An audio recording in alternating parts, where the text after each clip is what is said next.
Basura na ang lahat ng ating pinagsamahan, Lira. Habang mahigpit na yakap ni Lira ang kanilang wedding invitation, ang kamay ni Aris ay nasa bewang na ng kanyang kapatid na si Adriana. Isang matinding sampal ng katotohanan ang gumiba sa kanyang mundo. Ang taong pakakasalan niya at ang kapatid na inaruga niya ay matagal na siyang niloloko. Ngunit sa likod ng bawat patak ng luha, may isang sumasabog na determinasyon. Tatalikuran ba niya ang lahat o sisiguraduhing matitikman nila ang pait ng kanilang ginawa? Sa huli, sino ang tunay na magwawagi sa laro ng pag-ibig at paghihiganti? Basura na ang lahat ng ating pinagsamahan, Lira. Habang mahigpit na yakap ni Lira ang kanilang wedding invitation, ang kamay ni Aris ay nasa bewang na ng kanyang kapatid na si Adriana. Isang matinding sampal ng katotohanan ang gumiba sa kanyang mundo. Ang taong pakakasalan niya at ang kapatid na inaruga niya ay matagal na siyang niloloko. Ngunit sa likod ng bawat patak ng luha, may isang sumasabog na determinasyon. Tatalikuran ba niya ang lahat o sisiguraduhing matitikman nila ang pait ng kanilang ginawa? Sa huli, sino ang tunay na magwawagi sa laro ng pag-ibig at paghihiganti? Hindi ko na kaya ang pagiging masyadong mabuti mo, Lira. Nasasakal ako. Si Adriana, siya ang nagbibigay sa akin ng buhay na hindi mo maibigay. Ang mga salitang iyon ay parang mga talim na dahan-dahang humihiwa sa pandinig ni Lira. Sa mga sandaling iyon, hawak-hawak niya ang isang tray ng mainit na adobo, ang paboritong putahe ni Aris, na 3 oras niyang pinagpuyatang lutuin para sa kanilang ika-7 anibersaryo. Ang bango ng bawang at tuyo na dati-rati ay simbolo ng kanilang pagmamahalan. Ngayon ay tila lason na humahalo sa hangin. Dahan-dahang nanghina ang kanyang mga kamay.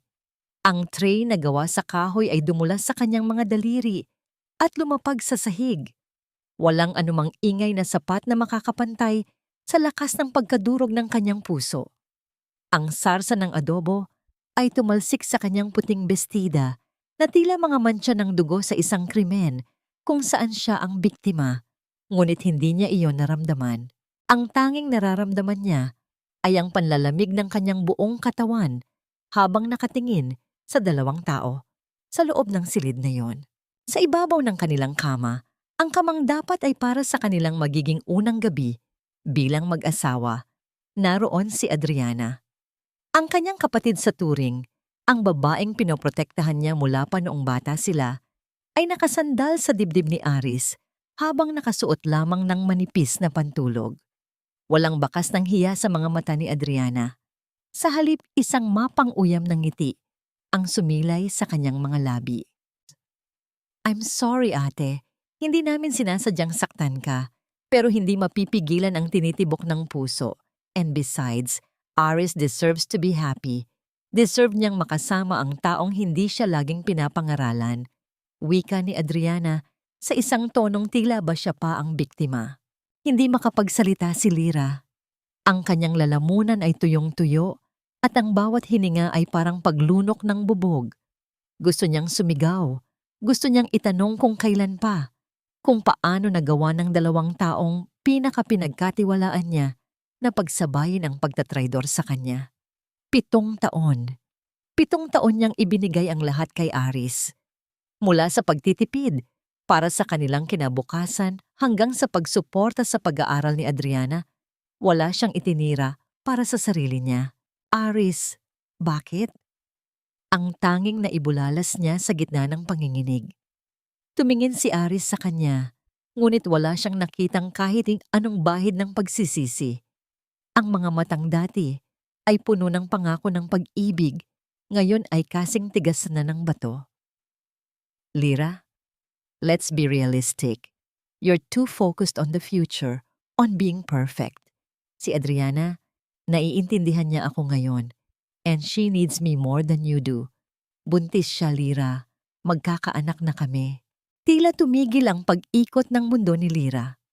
Ang salitang buntis ay paulit-ulit na umalingaw-ngaw sa kanyang isipan, na tila isang martilyo na pilit na binabasag ang natitira pa niyang lakas.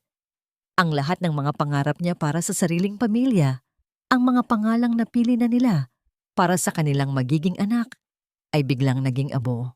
Sa gitna ng tensyon, bumukas ang pinto at pumasok si Nanay Belen. Inasahan ni Lyra na yayakapin siya nito na kukuha ng hustisya para sa kanya. Ngunit ang sunod na nangyari ay ang ikalawang dagok na hindi niya inaasahan. Ano na naman itong gulo na ginagawa mo, Lyra? Kita mo nang masela ng kalagayan ng kapatid mo, dinadagdagan mo pa ang stress niya. Bulyaw ni Nanay Belen bago lumapit kay Adriana upang aluin ito. Nay, niloloko nila ako. Si Aris at si Adriana. Sumbat ni Lyra, ang boses ay puno ng pait.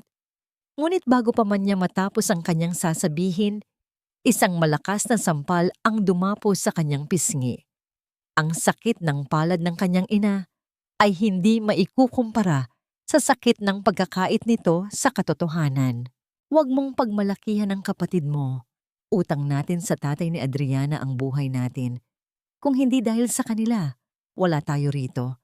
At kung hindi ka sapat para kay Aris, huwag mong isisi sa kanila ang pagkukulang mo. Umalis ka na muna rito, Lyra. Nakakasama ka sa kalusugan ng apo ko, mariing utos ni Nanay Belen.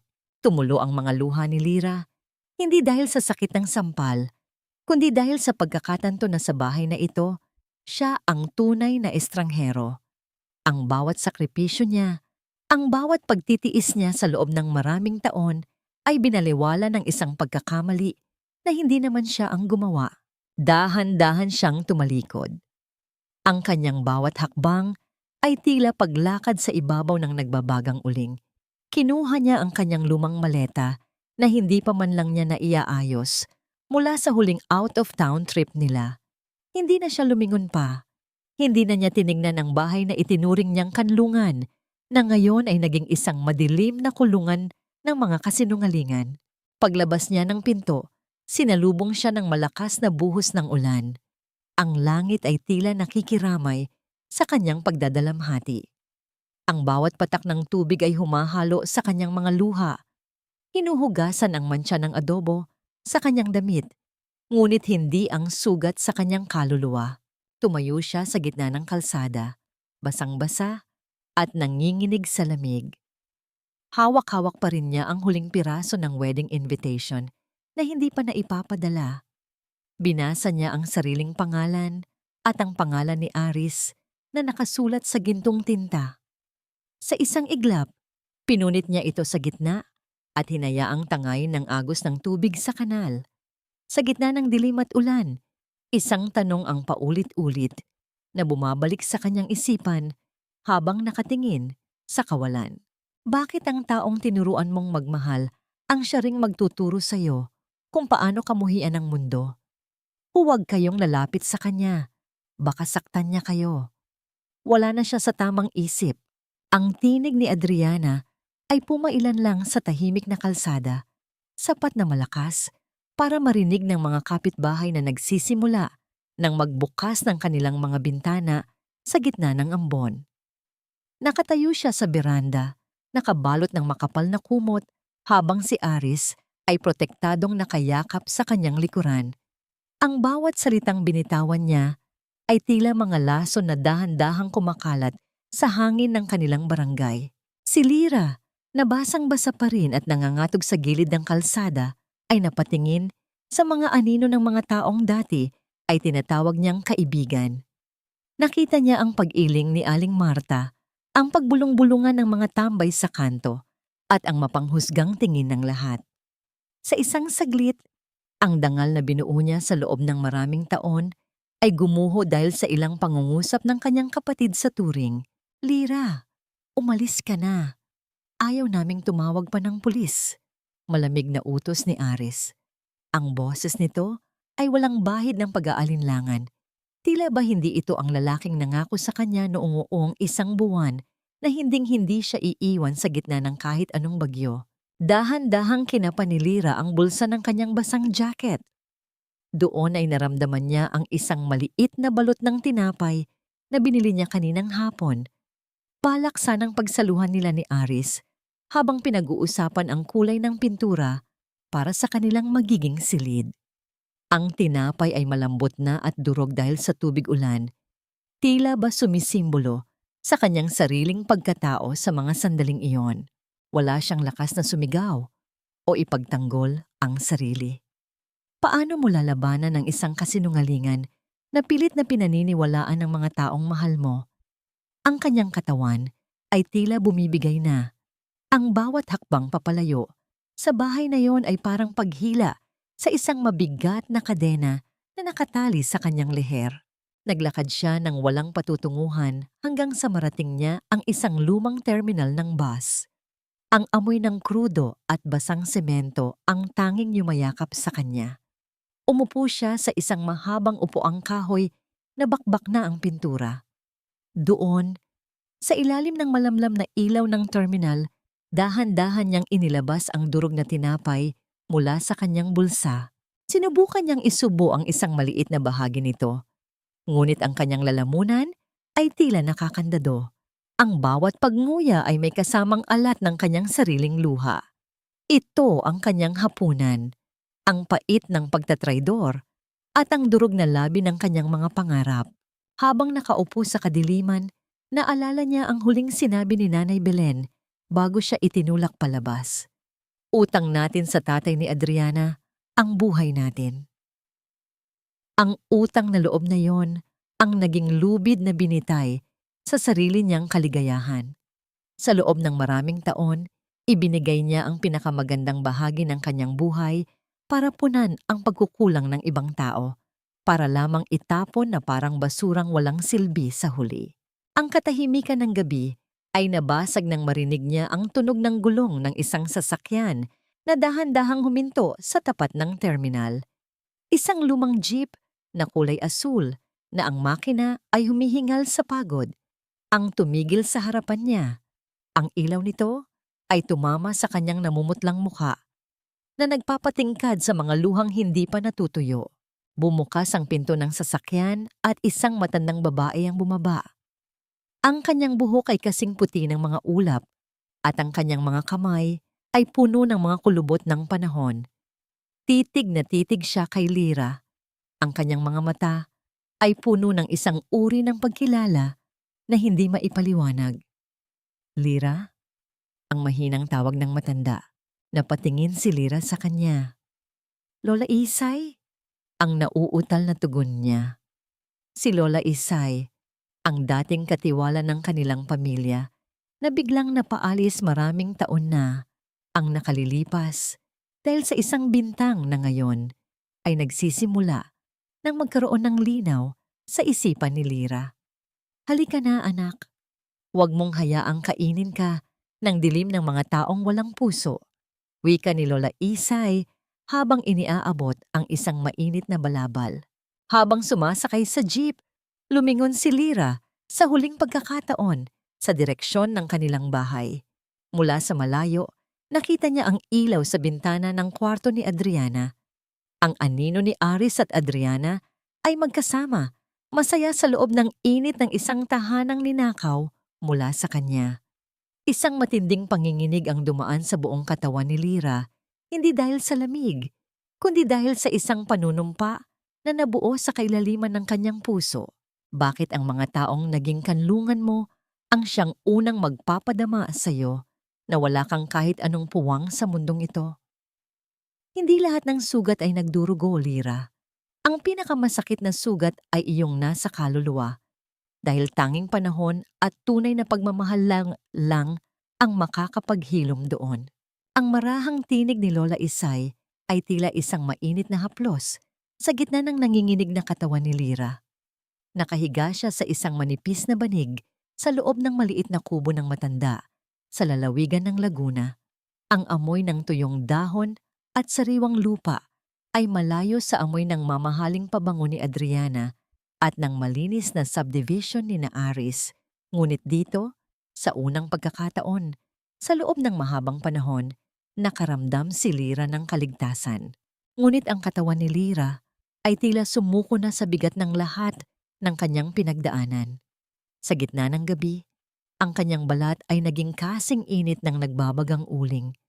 Sa kanyang pagdedeliryo, Paulit-ulit niyang nararamdaman ang dampi ng palad ng kanyang ina sa kanyang pisngi.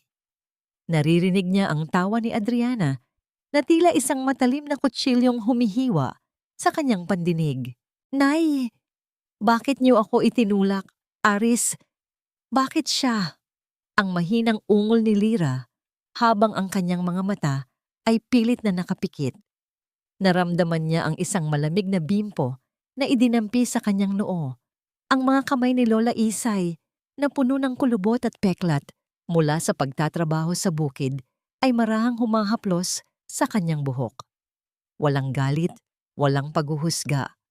Ang bawat haplos ay tila isang dalangin na naglalayong bawin ang lahat ng pait na ipinalamon sa kanya ng mundong iniwan niya. Hayaan mo silang mabusog sa kanilang mga kasinungalingan, anak.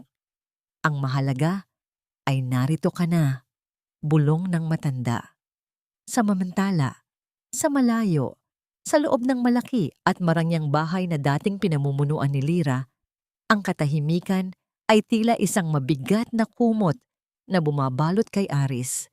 Nakaupo siya sa hapagkainan, nakatingin sa ulam na inihanda ng kanilang bagong katulong. Matabang, walang lasa, hindi katulad ng mga putaheng inihahanda ni Lyra na tila laging may kasamang pag-ibig sa bawat sangkap. "Aris, baby, why aren't you eating? Masama ba ang timpla? I'll tell the maid to change it."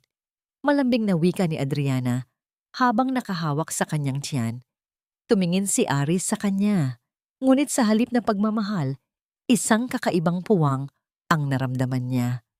"Hindi na kailangan, Adriana. Nawalan lang ako ng gana." "Is it because of Lyra? After everything she did? After she tried to hurt me and our baby?" Ang mabilis na hirit ni Adriana. Ang kanyang boses ay nagsisimulang pumiyok. Isang senyales na gagamitin na naman niya ang kanyang abilidad sa pag-arte. "No, hindi iyon. Sige na, kumain ka na." Para sa bata. Ang matipid na sagot ni Aris bago tumayo at lumabas ng silid. Hindi niya maipaliwanag kung bakit sa bawat sulok ng bahay, tila nakikita niya ang anino ni Lyra. Ang paraan ng pag-aayos nito, ng mga kurtina, ang amoy ng kape sa umaga, ang lahat ng maliliit na bagay na dati ay binalewala niya, ngayon ay unti-unting sumasakal sa kanya.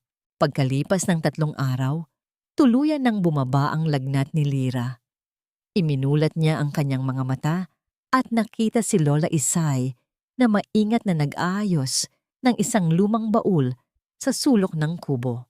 Ang sikat ng araw ay pumapasok sa pagitan ng mga kawayang dingding na nagbibigay ng liwanag sa simpleng buhay na naghihintay sa kanya. "Lola, bakit niyo po ako tinulungan? Maraming taon na ang lumipas mula nang paalisin kayo ni nanay sa bahay," tanong ni Lyra habang dahan-dahang bumabangon. Tumigil si Lola Isay sa kanyang ginagawa at tumingin kay Lyra nang may malalim na lungkot. "Dahil alam ko ang totoo, Lyra. Noong bata pa kayo, nakita ko na kung anong klaseng bata si Adriana. Siya ang sumira sa paboritong florera ng nanay mo. Ngunit ikaw ang itinuro niya. At ang nanay mo, bulag siya dahil sa utang na loob sa tatay ng batang yon."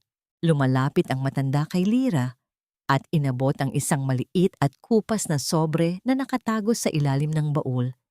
"Lyra, bago pa man mamatay ang lolo mo, may iniwan siyang sulat. Hindi ito para sa nanay mo, kundi para sa iyo kapag nasa tamang edad ka na. Ngayong wala ka na sa piling nila, sa tingin ko ay ito na ang tamang panahon." Nanginginig ang mga kamay ni Lyra habang tinatanggap ang sobre. Ang papel ay malutong na at dilaw dahil sa katandaan. Sa loob nito, may isang dokumento at isang sulat na sulat kamay. Binasa ni Lyra ang unang linya at ang kanyang mundo ay muling nayanig. Hindi ito tungkol sa pera o ari-arian. Ito ay tungkol sa isang lihim na itinago ng kanyang ina sa loob ng 3 dekada. Isang lihim na magbabago sa lahat ng alam niya tungkol sa kanyang sariling pagkatao at kung sino ang tunay na may-ari ng lahat ng kayamanan ni na Adriana. "Lola, Ano ang ibig sabihin nito? Ang halos pabulong na tanong ni Lira habang ang kanyang mga luha ay muling pumapatak sa lumang papel. Bakit ang taong inakala mong pamilya ang siyang nagnakaw sa iyo ng iyong tunay na pagkakakilanlan? Ang bawat butil ng bigas na iyong giniling ay may dalang pangarap, Lira. Huwag mong tignan ang hirap, kundi ang kalayaang ibinibigay nito sa iyo. Ang bawat salita ni Lola Isay ay sumasabay sa ritmo ng pag-ikot ng gilingang bato na hawak ni Lira. Madaling araw pa lamang, habang ang hamog ay makapalpas sa labas ng kanilang kubo, abala na ang dalawa sa paghahanda ng kakanin. Ang amoy ng giniling na malagkit at sariwang gata ng niyog ay humahalo sa usok mula sa kalan na ginatungan ng tuyong kahoy. Ang init ng apoy ay dumadampi sa mukha ni Lira na nagpapapula sa kanyang mga pisngi at nagpapabutil ng pawis sa kanyang noo. Dati-rati, ang mga kamay ni Lira ay sanay sa paghawak ng ballpen at pagpindot sa keyboard ng computer sa isang air-conditioned na opisina. Ngayon, ang kanyang mga palad ay nagsisimulang magkaroon ng kalyo. Masakit ang kanyang likod at parang sasabog ang kanyang mga braso sa pagod. Ngunit sa bawat bilog ng puto at bawat balot ng suman, nararamdaman niya ang unti-unting pagkabuo ng kanyang nawasak na dangal. Lola, ito po ba ang sinasabi niyo na ang tunay na kayamanan ay hindi iyong nasa bangko, kundi iyong kayang gawin ng sarili mong mga kamay? Tanong ni Lira habang maingat na inaayos ang mga kakanin sa isang malaking bilao. Ngumiti ang matanda, isang ngiting puno ng karunungan. Ang perang ninakaw ay madaling maubos, anak. Pero ang dunong at sipag, hinding-hindi yan makukuha ng kahit sinong Adriana sa mundo. Samantala, sa isang marangyang jewelry store sa Makati, abala si Adriana sa pagsusukat ng isang kwintas na gawa sa puting ginto at may maliliit na diamante. Ang bawat kislap ng alahas ay tila nagpapasaya sa kanyang mga mata, habang si Aris ay nakatayo sa kanyang likuran, hawak ang kanyang credit card. Aris, look! Bagay ba sa akin? Our baby would love to see his mommy looking beautiful. Right? Malambing na wika ni Adriana na laging ginagamit ang dinadala niyang anak bilang dahilan sa bawat luho. Tumingin si Aris sa presyo ng kwintas at bahagyang napakunot ang noo. Adriana, medyo mahal yan. Kababayad lang natin ng amortization sa bahay at malaki ang nagastos natin sa ospital ni Nanay Belen. Biglang nagbago ang mukha ni Adriana. Ang kanyang mga labi ay nanginig at ang kanyang mga mata ay nagsimulang magtubig. Ganyan ka na ba ngayon? Pinagkakaitan mo na kami ng anak mo? Lira never had to ask for anything because you gave her everything. Ngayon na ako na ang kasama mo, bakit parang bawat sentimo ay binibilang mo? Hindi naman sa ganoon. It's just, hindi na naituloy ni Aris ang kanyang sasabihin dahil tinalikuran na siya ni Adriana at nagsimulang humagulgol ng tahimik. Sa takot na ma-stress ang buntis, mabilis na inabot ni Aris ang card sa sales lady. Hindi niya masabi kay Adriana na ang savings na iniwan ni Lira, ang perang pinaghirapan ni Lira para sana sa kanilang kasal, ay unti-unti nang nauubos dahil sa walang tigil na gastos ng kanyang bagong kinakasama. Bumalik ang eksena sa palengke ng Laguna. Ang sikat ng araw ay matindi na at si Lira ay nakatayo sa isang maliit na pwesto sa gilid ng daan. Ang kanyang boses na dati ay mahinhin, ngayon ay kailangan niyang lakasan para tawagin ang mga mamimili. Kakanin po kayo rito, sariwa at mainit pa. Isang matandang ali ang lumapit at bumili ng 3 pirasong bibingka. Inabot ni Lira ang balot at bilang kapalit, naramdaman niya ang malamig na barya at isang papel na 20 pesos sa kanyang palad.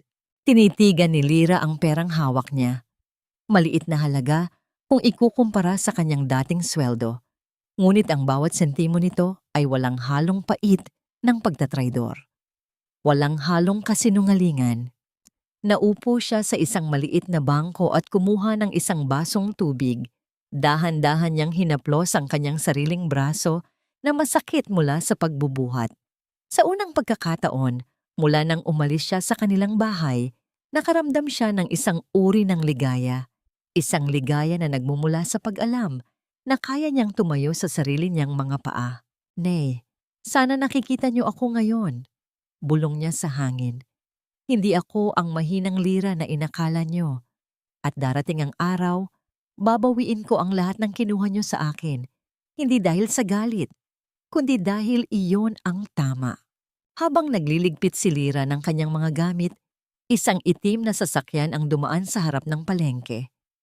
Mula sa bintana, isang lalaki ang nakatingin sa labas, tila naghahanap ng direksyon. Sandaling nagtagpo ang kanilang mga mata. Isang estrangherong may malalim na tingin at isang babaeng may dalang bilao ng pangarap.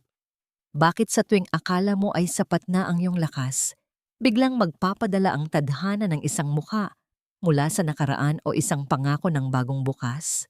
Ano ba, nanay? Ang dumi-dumi naman ang pagkakamop mo sa sahig. Paano na lang kung madulas ako at mawala ang anak namin ni Aris? Kasalanan mo ba kung mawalan kami ng tagapagmana?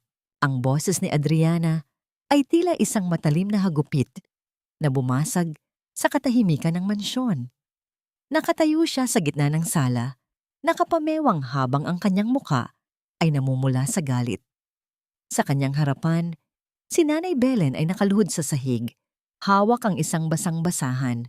Ang kanyang mga kamay na dati ay inaalagaan ni Lira ng losyon tuwing gabi, ngayon ay namumuti at kulubot na dahil sa babad sa sabon at tubig. Dati-rati, si Lira ang gumagawa ng lahat ng mabibigat na gawain sa bahay para lamang makapagpahinga ang kanilang ina. Ngunit ngayon, simula nang umalis si Lira, unti-unting ginawang katulong ni Adriana si Nanay Belen. Sa tuwing susubukan ng matanda na magreklamo, gagamitin ni Adriana ang kanyang maselang pagbubuntis at ang utang na loob ng pamilya sa kanyang pumanaw na ama upang patahimikin ang matanda. Pasensya ka na, Adriana. Masakit lang ang aking baywang kaya hindi ko masyadong naidiin ang pagpupunas. Mahinang tugon ni Nanay Belen, ang kanyang boses ay tila isang tuyong dahon na hinihipa ng hangin. Huwag kang magdahilan. Kung naging kasing sipag ka lang sana ni Lira sa paglilinis, hindi sana ganito kadumi ang bahay na ito. Muling bulyaw ni Adriana na hindi namamalayan ang mantsa ng pait sa pagbanggit niya sa pangalan ng kapatid. Sa pintuan ng sala, nakatayo si Aris. Kababalik lamang niya mula sa trabaho at ang kanyang mga balikat ay nakalaylay sa matinding pagod.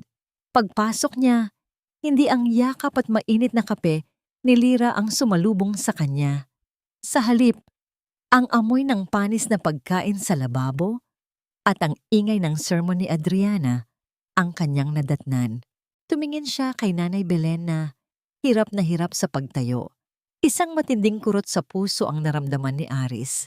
Naalala niya kung paano alagaan ni Lira ang kanyang ina, kung paano laging maayos ang bawat sulok ng bahay nang walang naririnig na kahit anong reklamo. Adriana, tama na yan. Matanda na si Nanay Belen, bakit mo siya pinapagawa niyan? Mahinahong saway ni Aris, ngunit may bahid na ng inis ang kanyang tono. Oh, so ngayon ako na naman ang masama. Aris, pagod ako. Dinadala ko ang anak mo at ang gusto ko lang naman ay malinis na kapaligiran. Nakakasuka na ang bahay na ito simula nang umalis ang perpekto mong si Lira. Hiyaw ni Adriana bago nagdadabog na umakyat sa itaas. Naiwang nakatayo si Aris sa gitna ng sala. Nilapitan niya si Nanay Belen at tinulungan itong maupo sa sofa. Walang imik ang matanda. Tanging ang panginginig ng kanyang mga kamay ang nagpapakita ng kanyang nararamdaman. Magpahinga na po kayo, Nay. Ako na ang tatapos nito. Sabi ni Aris. Pumanhik si Aris sa kanilang silid, ngunit sa halip na mahiga, naupo siya sa kanyang lumang desk. Naghahanap siya ng isang dokumento nang mahulog ang isang makapal na libro mula sa cabinet. Nang bumukas ito, isang tuyong bulaklak ng jasmine ang nalaglag mula sa pagitan ng mga pahina. Ito ang bulaklak na ibinigay ni Lira sa kanya noong kanilang ika-5 anibersaryo. Naalala niya ang sinabi ni Lira noon. Kahit matuyo ang talulot nito, Ang bango ng ating pagmamahalan ay mananatili sa aking alaala.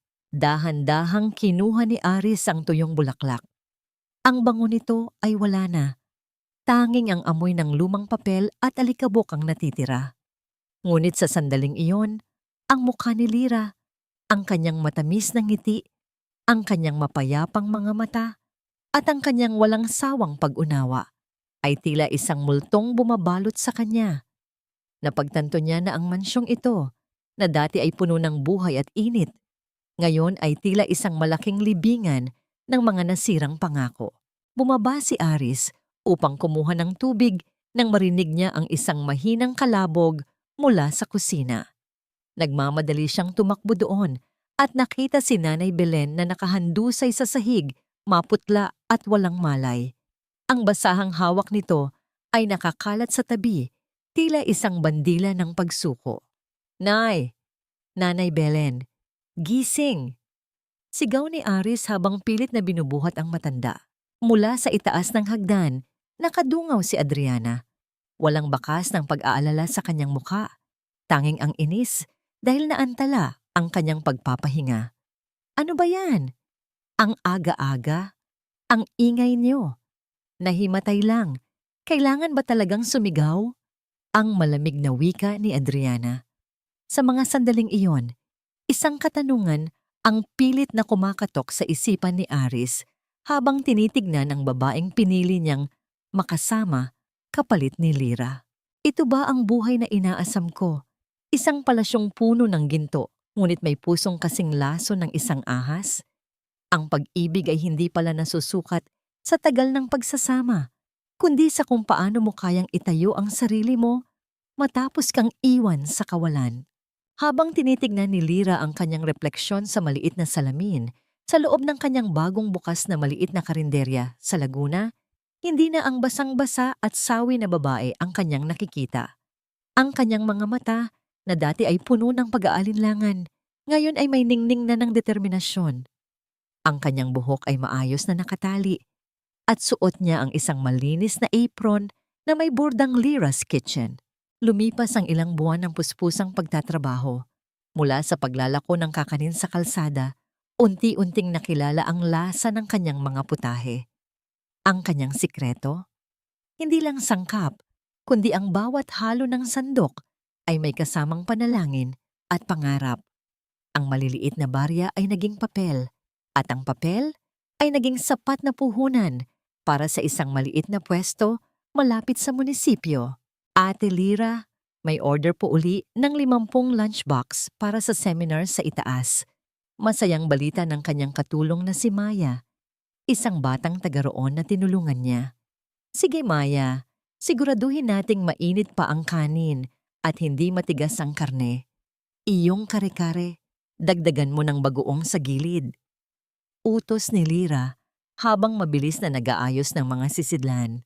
Sa gitna ng kanyang pagkakaabala, isang mamahaling sasakyan ang huminto sa tapat ng kanyang kainan.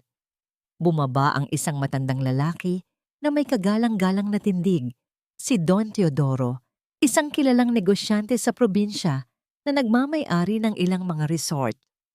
Matagal na niyang napapansin ang kasipagan ng babaeng ito. "Ilang linggo ko nang tinitikman ang luto mo, Lyra. Hindi lang ito pagkain para mabusog ang tiyan. May kwento ang bawat kagat." Wika ni Don Teodoro matapos humigop ng mainit na sabaw ng sinigang. "Salamat po, Don Teodoro. Ang luto ko po ay alaala ng pamilyang pinahalagahan ko noon," sagot ni Lyra nang may tipid na ngiti. "May malaking event sa resort ko sa susunod na buwan. Gusto ko ikaw ang mag-cater. Hindi lang ito maliit na order, Lyra. Ito ang pagkakataon mong ipakita sa lahat na ang isang babaeng galing sa putikan ay kayang lumipad ng mataas, hamon ng matanda." Nang gabing iyon, matapos ang pagod na maghapon, naglakad si Lyra patungo sa isang maliit na butik sa bayan. Pumasok siya at hinawakan ng isang simpleng bestida na kulay asul. Ang paborito niyang kulay na dati ay hindi niya mabili dahil laging inuuna ang pangangailangan ni Adriana. Binili niya ang damit. Habang isinusukat niya ito sa harap ng salamin, naramdaman niya ang lambot ng tela sa kanyang balat. Hindi na siya ang Lira na nakayuko at laging humihingi ng paumanhin sa kanyang pag-iral. Sa bawat haplos niya sa tela, parang tinatanggal niya ang mga lumang peklat ng nakaraan. Habang nasa masayang kalagayan si Lira, sa kabilang panig naman ng lungsod, sa loob ng madilim na silid ni na Aris at Adriana, ang liwanag ng cellphone ay tumatama sa mukha ng huli. Nakahiga si Adriana, naiinis dahil hindi siya mabilhan ni Aris ng bagong designer bag. Habang nag-i-scroll sa social media, bigla siyang napatitig sa isang post ng isang lokal na vlogger sa Laguna. Isang larawan ng isang magandang babae na naghahain ng pagkain, may caption na, "The rising star of Laguna's culinary scene, Lira's Kitchen." Nanlaki ang mga mata ni Adriana. Ang kanyang mga daliri ay nanginig sa galit habang tinitignan ang mukha ni Lira. Mas maganda, mas mukhang masaya, at mas mukhang matagumpay kaysa sa kanya. Ang inggit na dati ay apoy lang, ngayon ay naging isang naglalagablab na sunog sa kanyang dibdib. Akala mo ba ay hahayaan kitang maging masaya, ate? Bulong ni Adriana sa dilim, ang kanyang boses ay tila isang sumpa. Kung nagawa kitang itapon noon, gagawin ko itong muli ngayon. Dahan-dahan niyang kinuha ang kanyang tablet at nagsimulang mag-type ng isang mensahe sa isang hindi kilalang kontak. Ang kanyang mga labi ay nag-form ng isang masamang ngiti habang pinaplano ang susunod niyang hakbang para sirain ang pangalang pilit na binubuo ni Lira. Sa gitna ng katahimikan, narinig ang tunog ng pagbukas ng pinto. Pumasok si Aris, mukhang matanda na dahil sa sobrang stress. Hindi niya alam na ang babaeng katabi niya ay nagluluto na naman ng panibagong lason. Bakit kung kailan natutunan mo ng mahalin ang iyong sarili, doon naman muling kakatok ang mga anino ng mga taong nagnanais na hilahin ka pabalik sa dilim? Ang akala mo ba ay sapat na ang ganda ng suot mo para burahin ang dumi ng iyong nakaraan, Lira? Ang boses ni Adriana ay tila isang malat na bulong na bumasag sa katahimikan ng hallway ng Marangyang Resort ni Don Teodoro. Nakatayo si Lira sa tapat ng mahabang buffet table. Maingat na sinusuri ang pagkakaayos ng mga sariwang bulaklak at ang bango ng kanyang signature dishes. Nakasuot siya ng isang formal na puting chef's jacket na lalong nagpatingkad sa kanyang aura bilang isang professional. Nang dahan-dahan siyang lumingon, doon niya nakita ang 2 taong naging mitya ng kanyang pagkawasak. Si Aris na nakasuot ng mamahaling suit ngunit tila may dalang bigat sa kanyang mga balikat, at si Adriana na nakasuot ng isang hapit na cocktail dress na pilit na ipinapakita ang kanyang bahagyang nakaumbok na tiyan. Isang matinding pintig sa dibdib ang naramdaman ni Lira. Ang bawat alaala ng gabing itinapon siya sa ulan ay tila mga aninong pilit siyang hinahila pabalik sa sakit. Ngunit huminga siya ng malalim. Hinawakan niya ang gilid ng mesa, nararamdaman ang tigas ng kahoy at ipinaalala sa sarili kung gaano kalayo na ang narating niya mula sa terminal ng bus sa Laguna. Magandang gabi sa inyo. Sana ay masiyahan kayo sa pagkaing inihanda ng Lira's Kitchen. Ang malamig at kalmadong tugon ni Lira. Ang kanyang boses ay walang panginginig, walang bahid ng galit. Isang bagay na lalong nagpaapoy sa inis ni Adriana. Lira, ikaw nga. Ang halos pabulong na wika ni Aris. Ang kanyang mga mata ay hindi makaalis sa mukha ni Lira. Hindi niya akalain na ang babaeng iniwan niyang duguan ng puso ay muling magliliwanag ng ganito.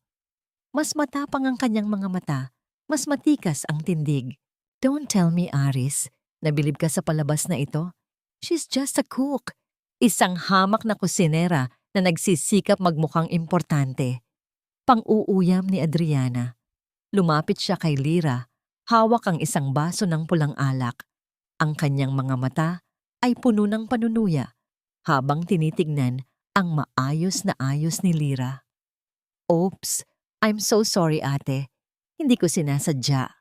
Ang malambing na wika ni Adriana, kasabay ng mabilis na pagtagilid ng kanyang kamay. Ang pulang alak ay parang isang mantsa ng dugo na kumalat sa puting jacket ni Lira. Ramdam ni Lira ang lamig ng likido na tumatagos sa kanyang damit. at ang dahan-dahang pagpatak nito sa sahig na lumilikha ng maliliit na batik sa simento. Ang mga bisita sa paligid ay nagsimulang tumingin. Ang iba ay nagbubulungan, habang si Adriana ay nagtatago ng isang mapanirang ngiti sa likod ng kanyang palad. "Adriana, ano ba ang ginagawa mo?" Ang hiyaw ni Aris na tila nahihiya sa inasal ng kanyang kinakasama. Ngunit bago pa man makahingi ng tawad si Aris, dahan-dahang kinuha ni Lyra ang isang malinis na puting table napkin. Hindi siya umiyak, hindi siya sumigaw. Sa halip, maingat niyang pinunasan ng alak sa kanyang jacket. Ang bawat galaw niya ay puno ng dignidad at kapayapaan. Tumingin siya ng diretso sa mga mata ni Adriana. Isang tingin na tila tumatagos sa lahat ng kasinungalingan ng huli. Ang mantsa sa damit, Adriana, ay madaling labhan at tanggalin. Pero ang mantsa sa pagkatao at ang pait na nananalaytay sa iyong dugo. Kahit anong mahal na alak o alahas ang gamitin mo, hinding-hindi mo yan mabubura. Natahimik ang paligid.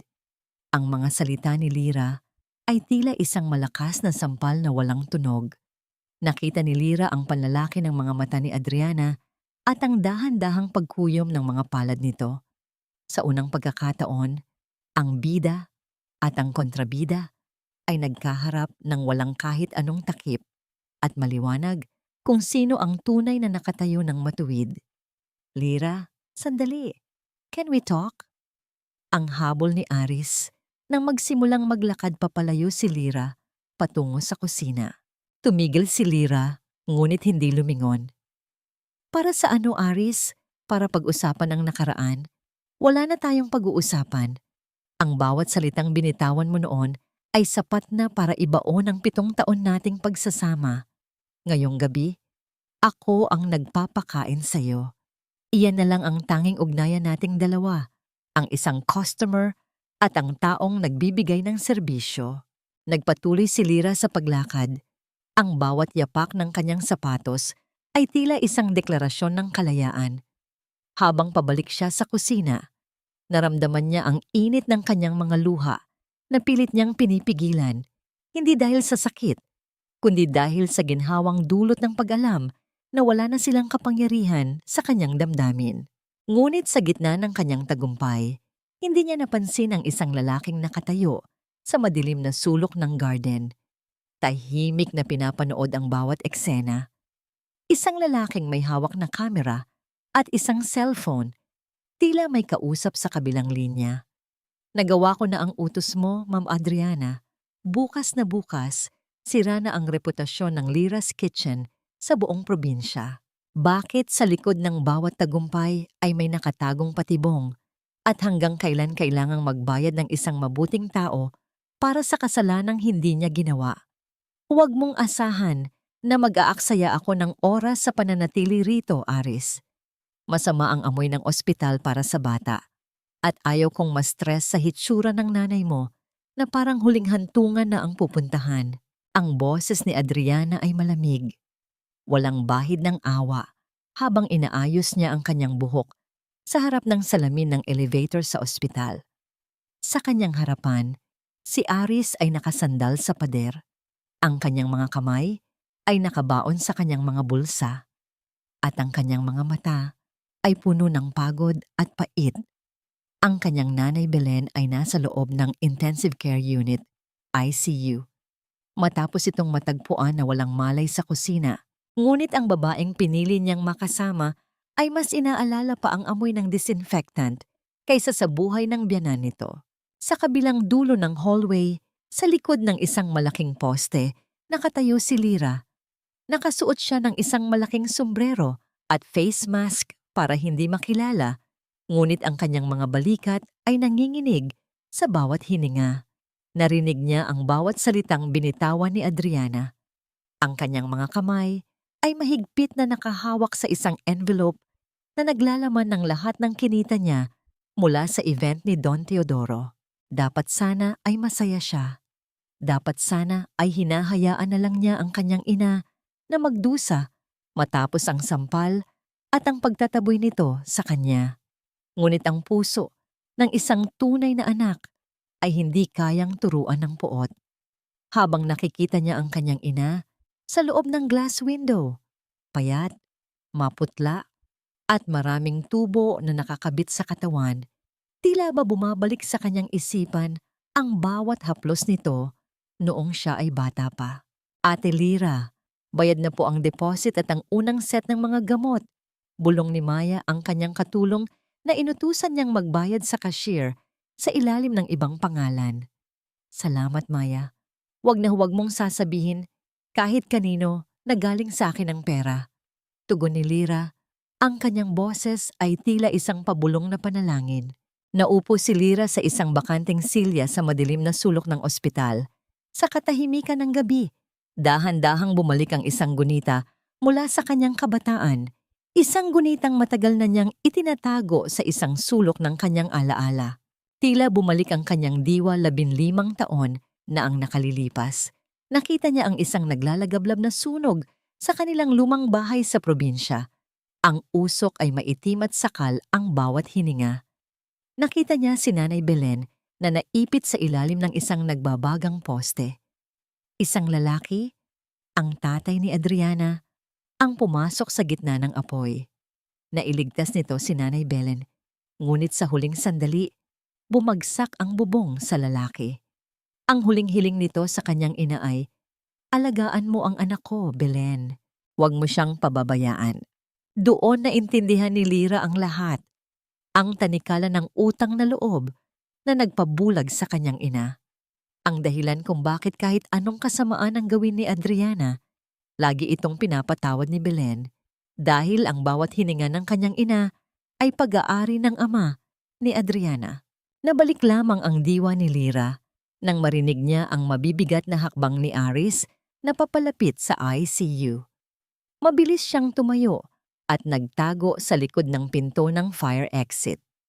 Mula sa maliit na siwang, nakita niya si Aris na nakaluhod sa harap ng glass window, umiiyak ng tahimik. "Patawarin mo ako, Nay. Patawarin niyo ako kung bakit naging ganito ang buhay natin." Ang hikbi ni Aris na umalingaw-ngaw sa tahimik na hallway. Sa kabilang dulo, pumasok si Adriana sa silid kung saan itinatabi ang mga gamit ng mga pasyente. Nakita niya ang bag ni Nanay Belen na nakapatong sa silya. Alam niyang may iniwang pera si Aris doon para sa mga susunod na gamot dahil wala nang laman ang kanilang sariling bank account. Maingat na binuksan ni Adriana ang bag. Ang kanyang mga mata ay nanlisik nang makita ang ilang libong piso na nakatupi ng maayos. Walang pag-aalinlangan, kinuha niya ang pera at isinilid sa kanyang designer bag. "Kailangan ko ito para sa down payment ng bagong kondo na tinitignan ko.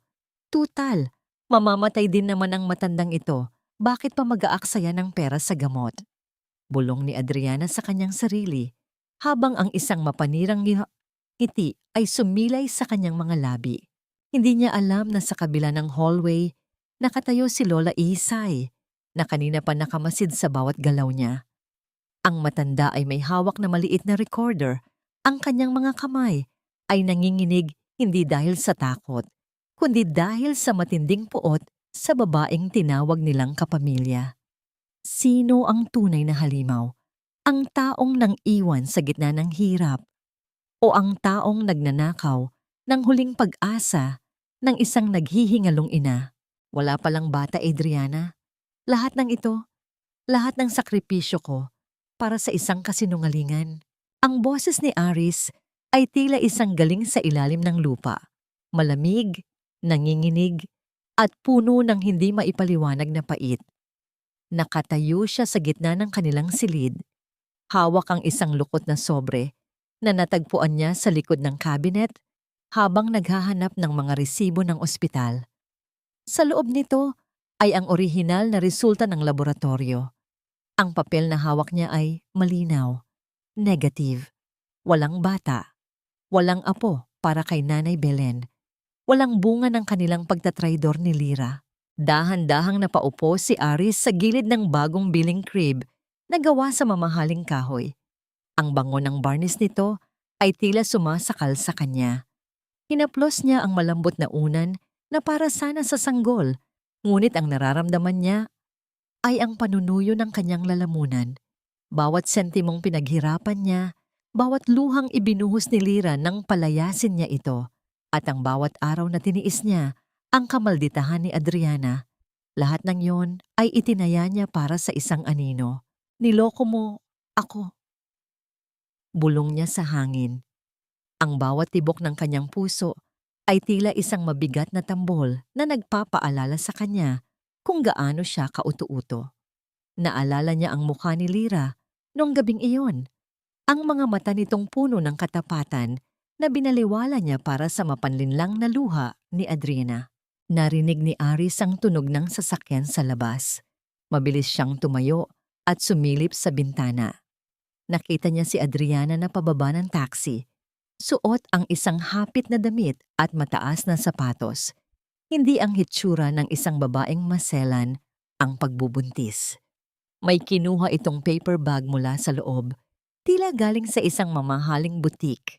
Sa halip na harapin ito agad, isang kakaibang instinct ang nagudyok kay Aris. Kinuha niya ang susi ng kanyang sasakyan at dahan-dahang lumabas. Hinintay niyang umalis muli ang taxi bago niya sinundan ng isa pang sasakyang huminto sa tapat ng bahay. Isang itim na sedan na kanina pa tila naghihintay kay Adriana. Sinundan ni Aris ang sasakyan hanggang sa marating nila ang isang tahimik na parke sa labas ng subdivision. Mula sa malayo, nakita niyang bumaba si Adriana. Hindi ito naglalakad ng dahan-dahan.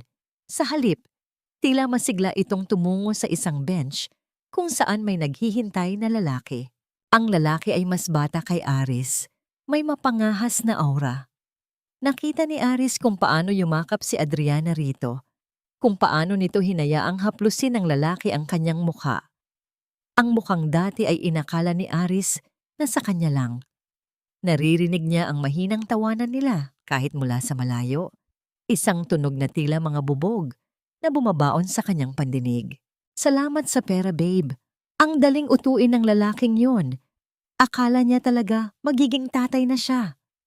Ang malinaw na boses ni Adriana na tinangay ng hangin patungo sa direksyon ni Aris. Tila tumigil ang daloy ng dugo sa mga ugat ni Aris. Ang bawat salita ay isang saksak sa kanyang pride, isang kumpirmasyon ng kanyang katangahan. Ang perang dapat ay para sa gamot ng kanyang ina, ang perang pinaghirapan ni Lyra na ninakaw ni Adriana. Lahat ay napupunta lang sa lalaking ito. Dahan-dahang lumabas si Aris mula sa kanyang sasakyan. Ang bawat hakbang niya sa tuyong damo ay lumilikha ng tunog ng pagkapunit ng kanyang natitirang pasensya. Nang mapansin ni Adriana ang anino ni Aris, biglang nagbago ang anyo nito. Ang tawa ay napalitan ng gulat, at ang mapangahas na muka ay mabilis na nagsuot ng maskara ng takot. Aris, anong ginagawa mo rito? Nauutal na tanong ni Adriana habang pilit na humihiwalay sa lalaki. Hindi sumagot si Aris. Itinaas lamang niya ang lukot na papel ng laboratory result. Ang katahimikan ni Aris ay mas nakakatakot kaysa sa kahit anong sigaw. Ang hangin sa paligid ay tila naging kasing bigat ng tingga. Aris, let me explain. I did it because I love you. Takot akong iwan mo ako kapag nalaman mong hindi ako pwedeng magkaanak. Ang mabilis na hirit ni Adriana, ang kanyang mga mata, ay nagsisimulang magtubig. Isang eksenang kabisado na ni Aris. Ngunit sa pagkakataong ito, hindi lumapit si Aris para aluin siya. Tumingin si Aris sa lalaki, pagkatapos ay kay Adriana, at sa huli ay sa papel na hawak niya. Isang mapait na tawa ang kumawala sa kanyang mga labi. Isang tawang puno ng pangungutya sa sarili. Nakamamatay pala ang magmahal ng maling tao, Adriana. Ang tanging nabitawan ni Aris bago tumalikod. Aris, no! Isang matinding sigaw ang nagmula kay Adriana. Nang lumingon si Aris, nakita niyang nakasalampak sa semento si Adriana, hawak-hawak ang kanyang tiyan at namimilipit sa sakit. Ang lalaking kasama niya ay mabilis na tumakbo papalayo. Iniwan ang babaeng kasabwat niya sa gitna ng panganib. Ang anak natin, Aris, Dumudugo. Tulungan mo ako. Ang hiyaw ni Adriana. Ang kanyang mukha ay puno ng matinding pait at tila totoong takot. Tumayo lang si Aris doon, hindi gumagalaw. Tinitignan niya ang babaeng nakaluhod. Nagtatanong sa sarili kung ito na naman ba ay isa sa kanyang mga dekalidad na dula-dulaan o ito na ang simula ng kanyang paniningil. Sino ang dapat mong paniwalaan kapag ang bawat hininga ng taong kasama mo ay isang malaking kasinungalingan at kailan nagiging huli ang lahat para sa isang taong nagnanais na bumawi? Ang silid na dati ay puno ng halakhak. Ngayon ay tila isang kuwebang puno ng yelo sa lamig. Dahan-dahang inilabas ni Aris ang kanyang mga huling gamit mula sa master bedroom. Ang bawat hakbang niya sa makintab na sahig ay lumilikha ng isang malungkot na tunog na umaalingaw-ngaw sa buong bahay. Hindi niya tinignan si Adriana na nakahiga sa kama, balot ng makapal na kumot at pilit pa ring naglalabas ng mga hikbi. Pagkatapos ng insidente sa parke, dinala niya ito sa ospital at doon ay napatunayan ng mga doktor ang matagal na niyang hinala.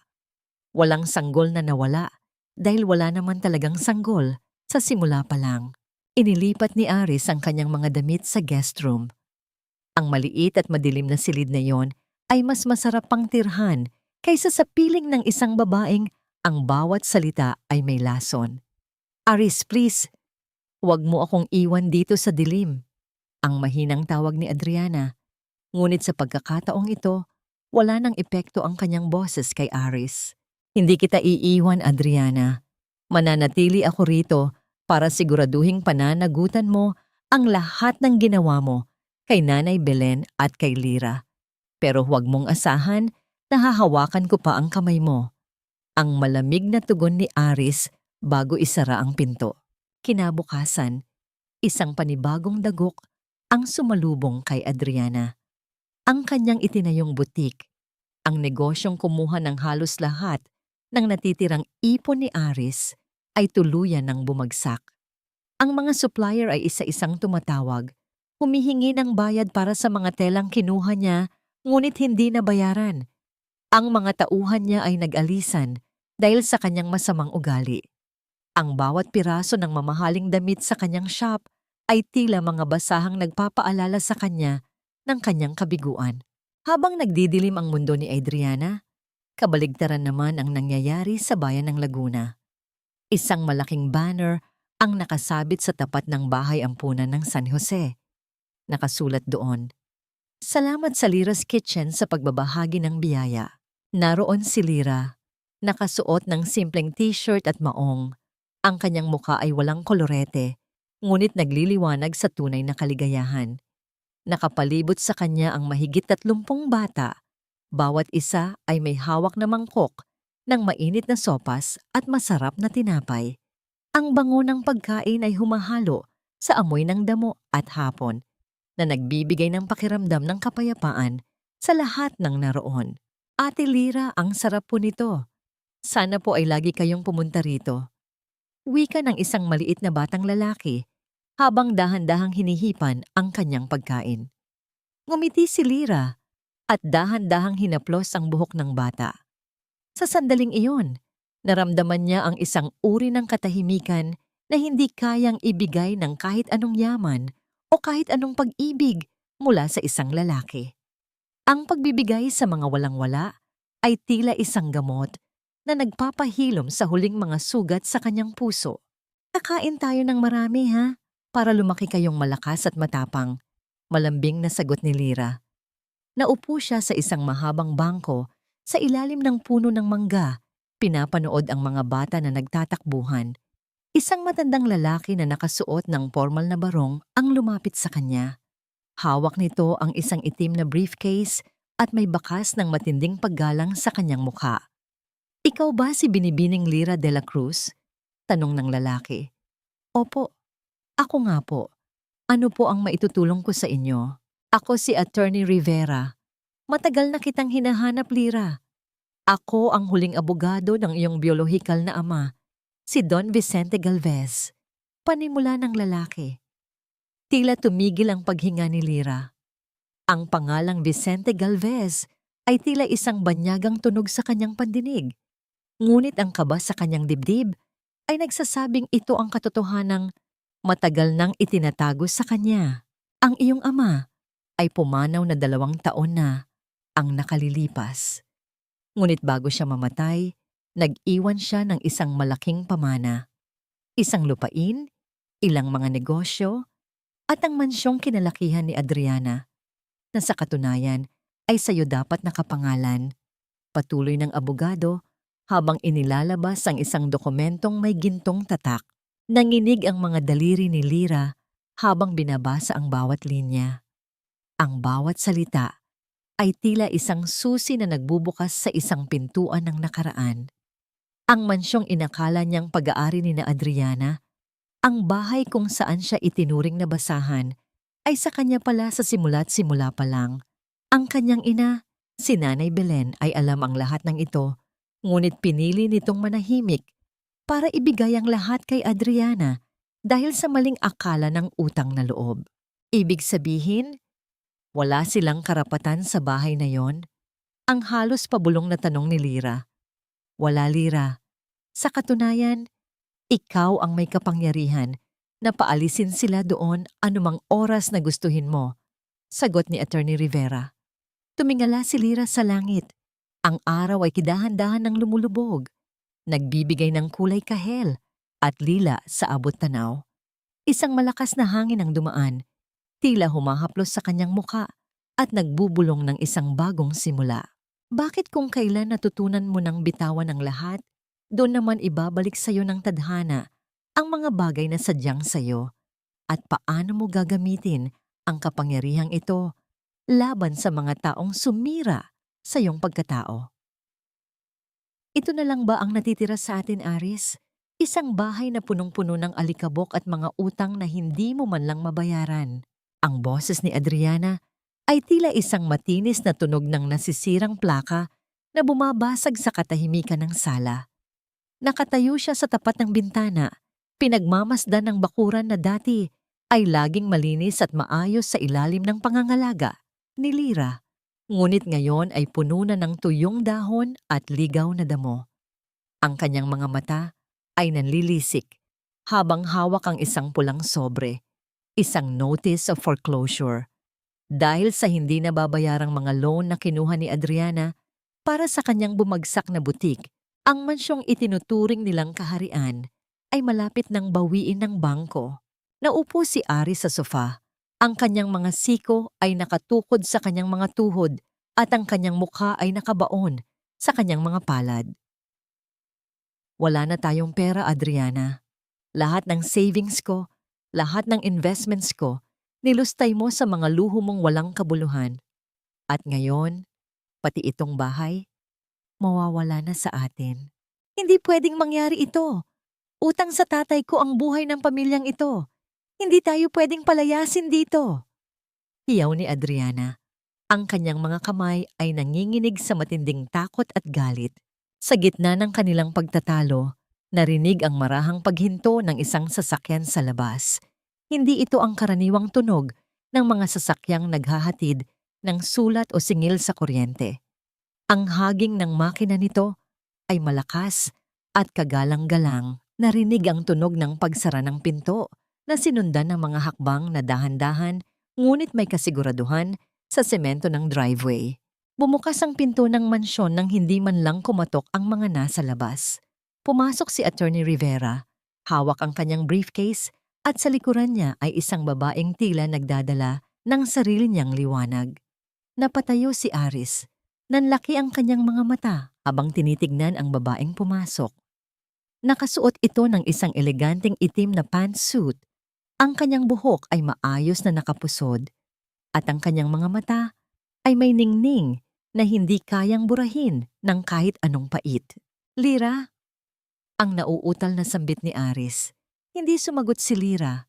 Dahan-dahan niyang inilibot ang kanyang paningin sa sala. Tinitignan niya ang mga mantsa sa pader, ang mga basag na display, at ang magulong ayos ng bahay na dati ay kanyang inalagaan nang higit pa sa sarili niyang buhay. Isang matinding kurot ang naramdaman niya para sa bahay, Ngunit para sa 2 taong nakatayo sa harapan niya, tanging lamig na lang ang natitira. Anong ginagawa mo rito, ate? Para pagtawanan kami? Para makita kung paano kami nahihirapan? Ang mataray na hirit ni Adriana, bagamat may bakas ng kaba sa kanyang boses. Narito kami ni Binibining Lira para sa isang mahalagang transaksyon. Ang seryosong wika ni Attorney Rivera habang inilalapag ang isang makapal na folder sa mesa. Ang mansyong ito ay nakatakda sanang bawiin ng bangko dahil sa mga utang ni Binibining Adriana. Ngunit, bago pa man mangyari iyon, binayaran na ni Binibining Lira ang lahat ng obligasyon sa bangko.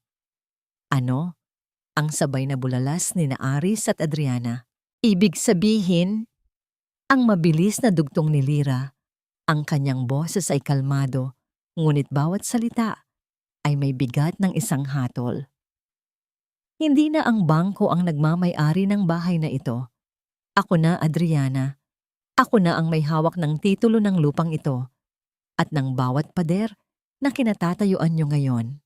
Isang matinding katahimikan ang bumalot sa silid.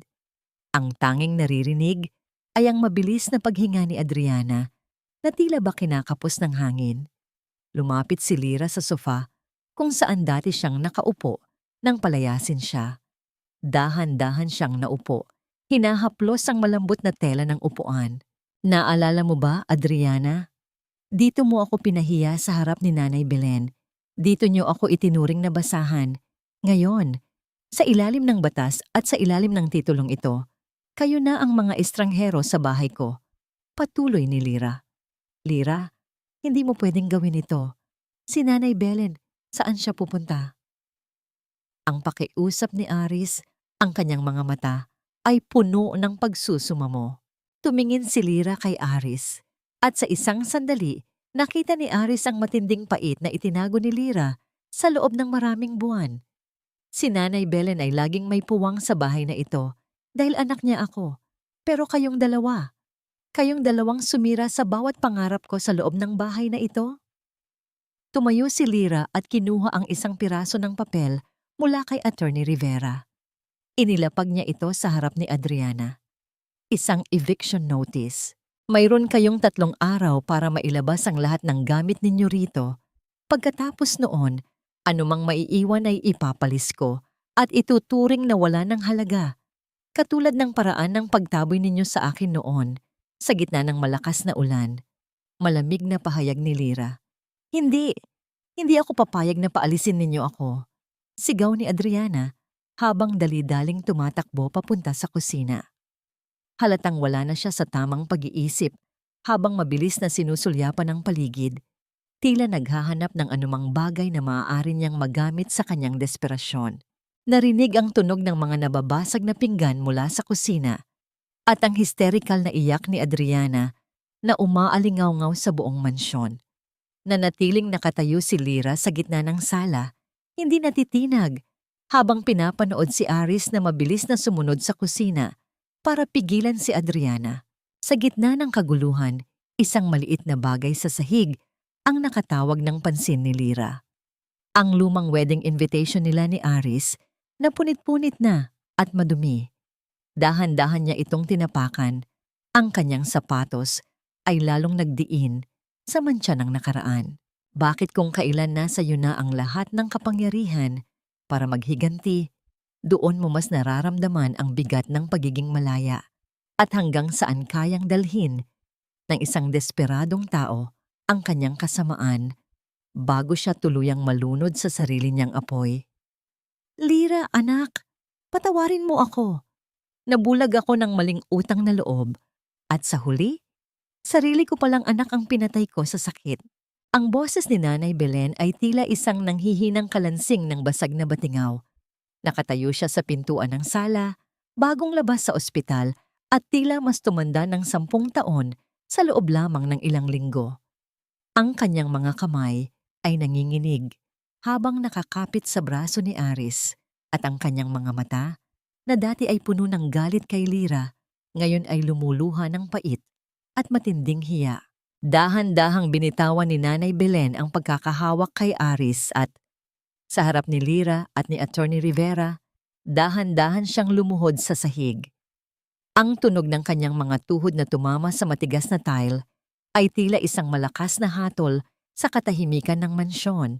Napatingin si Lira sa kanyang ina at muling sumikip ang kanyang dibdib dahil sa magulong damdaming pilit bumabalik. May bahagi sa kanya na gustong lumapit at yakapin ang babaeng minsan niyang naging sandigan. Ngunit kasabay niyon ay bumalik din sa kanyang alaala ang malamig na gabing itinaboy siya palabas sa gitna ng ulan. Ang matinding sakit ng sampal na tinanggap niya alang-alang sa isang kapatid na nagkunwari. At ang mahahabang gabing halos mawalan siya ng pag-asang mabuhay dahil sa pakiramdam na wala siyang kakampi. Dahil doon, nanatiling nakatigil si Lira. Para bang nakabaon sa matigas na lupa ang kanyang mga paa at hindi niya magawang humakbang palapit. Nay, tumayo na po kayo riyan. Hindi niyo kailangang gawin iyan. Ang malamig na wika ni Lira. Ang kanyang boses ay walang galit, ngunit wala ring init. Ito ay boses ng isang taong tapos na sa pakikipaglaban para sa pag-ibig na hindi naman ibinigay sa kanya. Lira, please! Ang sabat ni Aris, na lumapit at pilit na hinahawakan ang dulo ng daliri ni Lira. Alam kong wala akong karapatang humingi ng tawad. Alam kong tinalikuran kita noong kailangan mo ako. Pero Lira, mahal kita. Nagkamali ako. Nabulag ako ni Adriana. Bigyan mo ako ng kahit isang pagkakataon pa para bumawi. Dahan-dahang binawi ni Lira ang kanyang kamay. Tinitigan niya si Aris, ang lalaking inakala niyang magiging katuwang niya habang buhay. Nakita niya ang pagsusumamo sa mga mata nito. Ang parehong mga mata na dati ay nagpapalambot sa kanyang puso. Ngunit ngayon, tanging pagod na lang ang nararamdaman niya. Aris, ang pagkakataon ay parang isang basong porselana. Nung ibinagsak niyo yon ni Adriana, nabasag yon sa libu-libong piraso. Maari mo itong pagdikitin muli, pero ang mga bitak ay mananatili roon habang buhay. Pahayag ni Lira, mahal mo ako? O mahal mo ang katotohanang ako ang may-ari ng lahat ng ito ngayon? Kung wala akong pera, kung nananatili akong naglalako sa palengke, hahabulin mo ba ako rito? Hindi nakapagsalita si Aris. Yumuko siya. Ang kanyang mga balikat ay nanginginig sa tahimik na paghikbi. Alam niya ang sagot at alam niyang huli na ang lahat. Lumapit si Lira kay Nanay Belen. Hinawakan niya ang siko ng kanyang ina at dahan-dahan itong tinulungang tumayo. Ngunit nang subukan ng matanda na yakapin siya, marahan siyang lumayo. Ang distansya sa pagitan nilang mag-ina ay hindi na nasusukat sa metro, kundi sa mga taon ng pagtitiis na hindi na mabubura ng isang luhang humihingi ng tawad. Sa kwarto niyo pa rin kayo matutulog, Nay. Magpapakuha ako ng nurse para mag-alaga sa inyo. Pero huwag niyo nang asahan na babalik tayo sa dati. Ang sugat ay naghilom na, pero ang peklat ay laging magpapaalala sa akin kung sino ako sa paningin niyo noon. Sabi ni Lira bago tumalikod. Sa gitna ng madamdaming tagpong iyon, isang malakas na kalabog ang narinig mula sa itaas. Sumunod, ang isang mahabang tawa na tila galing sa isang baliw. Nakatayo si Adriana sa tuktok ng hagdanan, gulo-gulo ang buhok at may hawak na isang galon ng gaas. Ang amoy ng petrolyo ay mabilis na kumalat sa buong sala, tila isang laso na muling sumasakal sa hangin. Kung hindi mapapasa akin ang bahay na ito, walang magmamay-ari nito. Walang Lira na magtatagumpay. Susunugin ko ang lahat ng alaala niyo rito. Hiyaw ni Adriana, habang inilalabas ang isang lighter mula sa kanyang bulsa. Ang maliit na apoy ng lighter ay sumilay sa dilim. Tila isang bituin ng kamatayan na handang lamunin ang lahat. Nanlaki ang mga mata ni Nanay Belen sa takot, habang si Aris ay mabilis na tumakbo patungo sa hagdanan. Adriana, huwag! Itigil mo iyan! Sigaw ni Aris, ngunit si Adriana ay tila wala na sa kanyang tamang isip. Isang matalim na ngiti ang sumilay sa kanyang mukha habang ibinubuhos ang gaas sa mga kurtina ng mansyon. Kung kailan malapit mo nang makamit ang kapayapaan, doon naman susubukin ng apoy ang iyong katatagan. At sino ang mananatiling nakatayo kapag ang lahat ay naging abo na? Ang kamatayan ay hindi laging dumarating ng tahimik. Minsan, ito ay may dalang amoy ng gaas at init ng nagbabagang galit na handang lumamon sa lahat ng iyong pinaghirapan. Ang maliit na apoy mula sa lighter ni Adriana ay tila isang sumasayaw na demonyo sa gitna ng madilim na pasilyo ng mansyon. Sa bawat segundo, ang amoy ng petrolyo ay lalong nagiging matapang, nanunuot sa ilong at sumasakal sa bawat hininga ng mga taong naroon. Ang mga mata ni Adriana ay nanlilisik. Ang kanyang tawa ay hindi na tunog ng isang kapatid, kundi isang estrangherong nilamon na ng sariling kadiliman. Adriana, itapon mo ang lighter na yan. Isipin mo ang sarili mo. Ang hiyaw ni Aris habang pilit na humahakbang paakyat, ngunit ang kanyang mga sapatos ay nadudulas sa basang sahig dahil sa talsik ng gaas. Wala na akong dapat isipin, Aris. Pinili niyo ang babaeng ito. Pinili niyo ang perpektong Lira. Ngayon, panoorin niyo kung paano siya magiging abo. Ang huling sigaw ni Adriana bago binitawan ng lighter. Ang pagbagsak ng maliit na metal sa sahig ay hindi lumikha ng malakas na ingay. Ngunit ang bunga nito ay isang mabilis na paglamon ng apoy sa telang kurtina na basa ng petrolyo. Sa isang iglap, ang dingding ay tila naging isang pader ng naglalagablab na kahel at pula.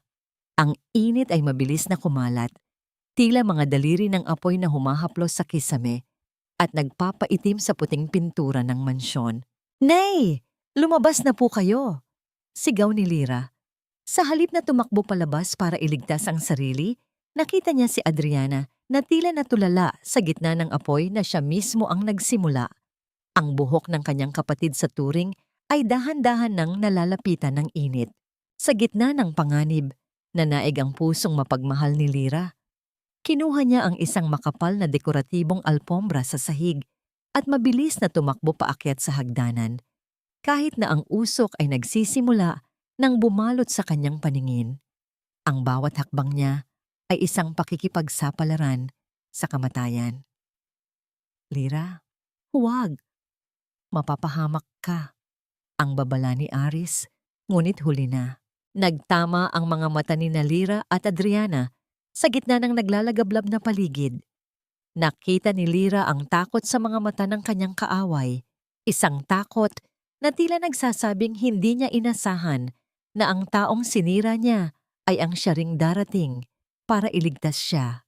Ibinuhat ni Lira ang alpombra at buong lakas na ibinalot ito kay Adriana para patayin ang mga spark na nagsisimulang kumapit sa damit nito. Isang malakas na tunog ng pagkabali ng kahoy ang umalingaw-ngaw mula sa kisame.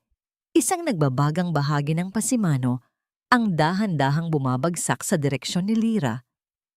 "Lira!" Ang hiyaw ni Aris. Sa isang mabilis na pagkilos, itinulak ni Aris si Lira papalayo.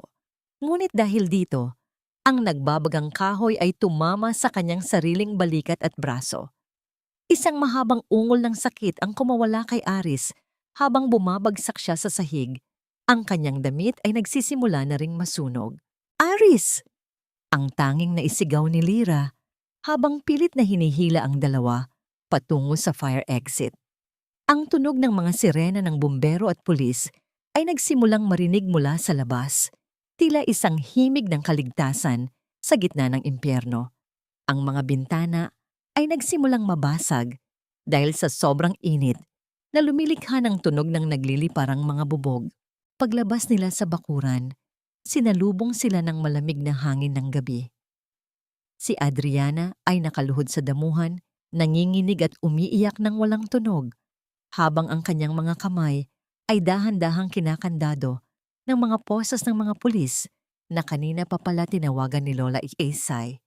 Si Aris naman ay dahan-dahang isinakay sa ambulansya. Ang kanyang mukha ay puno ng uling at ang kanyang mga mata ay pikit sa sobrang sakit. Tumayo si Lira sa gitna ng bakuran. Pinapanood ang usok na lumalabas mula sa mga bintana ng kanyang mansyon.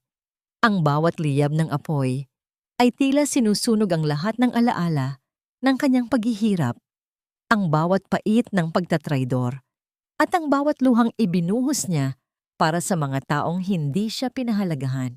Lumapit sa kanya si Nanay Belen, umiiyak at mahigpit siyang niyakap. Sa pagkakataong ito, hindi lumayo si Lira. Hinayaan niyang maramdaman ang init ng yakap ng kanyang ina habang pinapanood nila ang pagbagsak ng huling bahagi ng bubong ng kanilang nakaraan.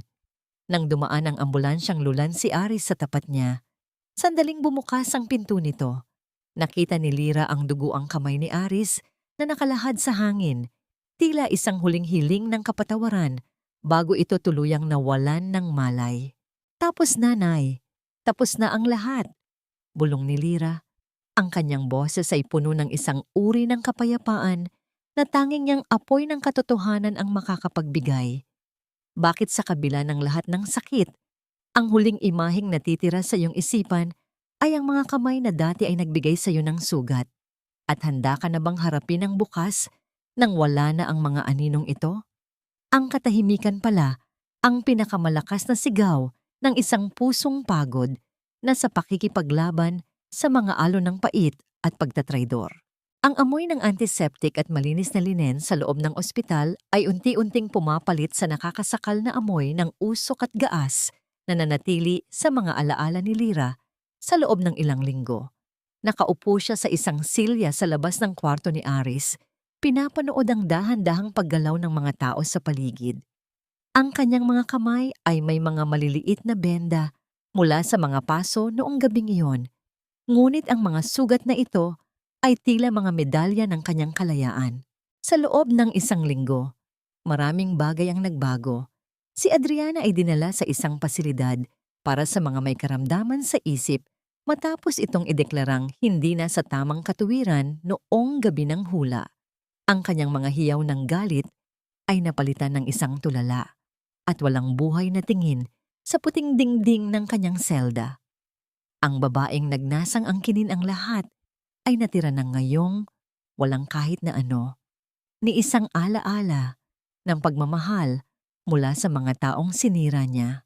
Dahan-dahang bumukas ang pinto ng kwarto ni Aris, lumabas ang isang nurse at binigyan si Lira ng isang matipid na ngiti.